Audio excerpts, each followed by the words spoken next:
What a delightfully atmospheric establishment.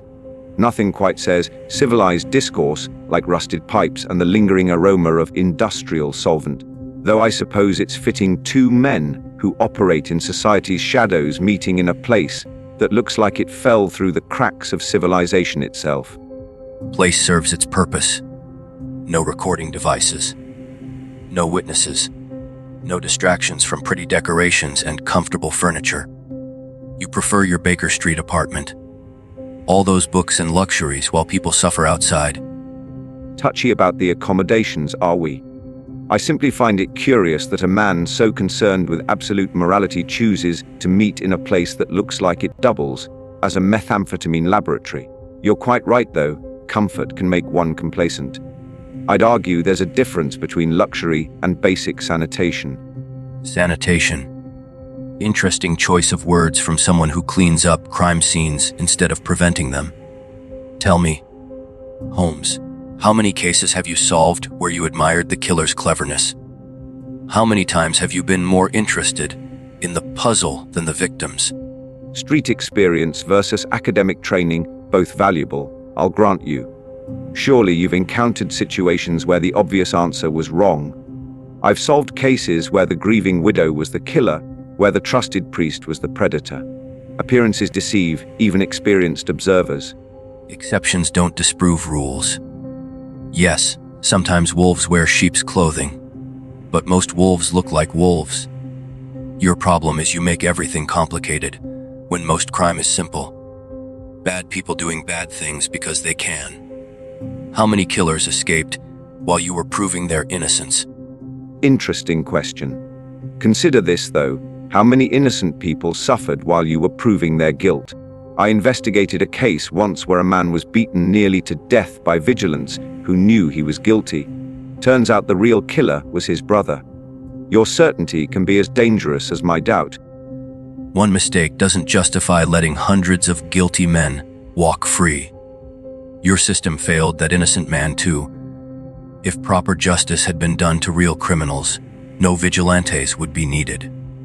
When the law fails, people take matters into their own hands. Cause and effect.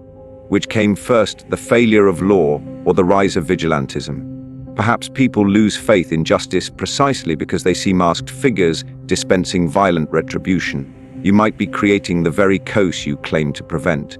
Rather like Moriarty, in a way destabilizing society while claiming to serve it. Comparing me to Moriarty. Expected from someone who sees criminals as intellectual puzzles instead of threats to be stopped. Moriarty killed for sport. I kill to protect. Big difference, if you bothered to look past your own arrogance. Protect whom exactly? I've studied your cases, Rorschach. The petty druggler thrown from a window, was society truly safer? Or did his death simply create a power vacuum filled by someone worse? Violence breeds violence, as any student of history knows. That dealer sold drugs to children. Ruined lives for profit. World is better without him. You would have had him arrested, tried, sentenced to comfortable prison, where he could recruit more criminals. Which approach actually protects children? The approach that doesn't teach children that murder is acceptable when we disapprove of someone's behavior. You're not just fighting crime, you're modeling it. What lesson do you think young people learn when they see problems solved through violence? They learn that actions have consequences.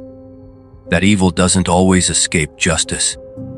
Better lesson than what your system teaches. That you can hurt people and face no real punishment. At least my violence serves a purpose. Yours just enables more victims. When have I ever resorted to violence as a first option? I use force when necessary, but it's hardly my preferred method. You, however, seem to find necessity in rather creative places. Violence of inaction. Violence of letting killers live to kill again. Your hands stay clean while victims' blood spills. Very convenient for your conscience. Easy to be civilized when you don't face the consequences of your mercy. What consequences have you faced for your methods, besides alienating every law enforcement agency that might actually help you? The comedian incident, for instance, you knew what he'd done to that Vietnamese woman, Yet you worked alongside him for years. Where was your moral clarity then? Comedian served his purpose during war. Sometimes you work with lesser evils to stop greater ones.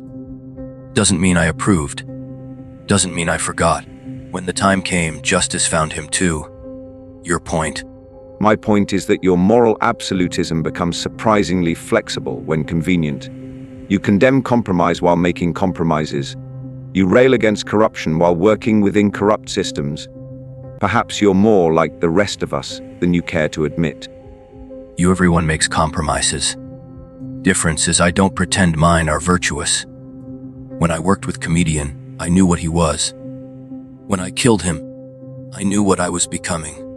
You make compromises and call them justice. I make them and call them necessary evils. At last, a moment of honesty. You killed the Comedian not for justice, but for revenge. All your talk of protecting society, in the end it was personal. Rather undermines your position as society's moral guardian, doesn't it? You're just another criminal with better publicity. Maybe. But at least I'm honest about what I am. You hide behind law and procedure while serving your own curiosity. Both our hands are dirty, Holmes. Only difference is I admit it. Question is whether dirty hands that act serve justice better than clean hands that don't. Perhaps the real question is whether either of us truly serves justice, or if we simply serve different aspects of our own psychology. You serve your need for moral certainty in an uncertain world. I serve my need for intellectual stimulation in a mundane one. Both rather selfish when examined closely. If we're both flawed, at least my flaws serve the right side. Your intellectual games matter less than the body count they enable. Rather be honestly brutal than dishonestly ineffective. I'd rather be ineffectively honest than effectively brutal. Perhaps that's precisely why this conversation matters. We represent different responses to the same problem. Crime exists, justice fails, society suffers. You chose action over accuracy, I chose understanding over urgency. Neither approach is sufficient alone. Understanding, action, maybe both needed. But when choice comes between saving life and preserving theory, choice is simple. Your theories can wait. Victims can't. Question isn't whether we're both flawed. Question is which flaws cost fewer lives. The man who sees the world in black and white now suggests we paint in shades of grey. Fascinating. Very well, let us agree that investigation and enforcement might complement each other, rather like a bloodhound and a bulldog. One tracks the scent, the other delivers the bite, though I suspect our partnership would be rather more volatile than either of us anticipates. Ta-ta.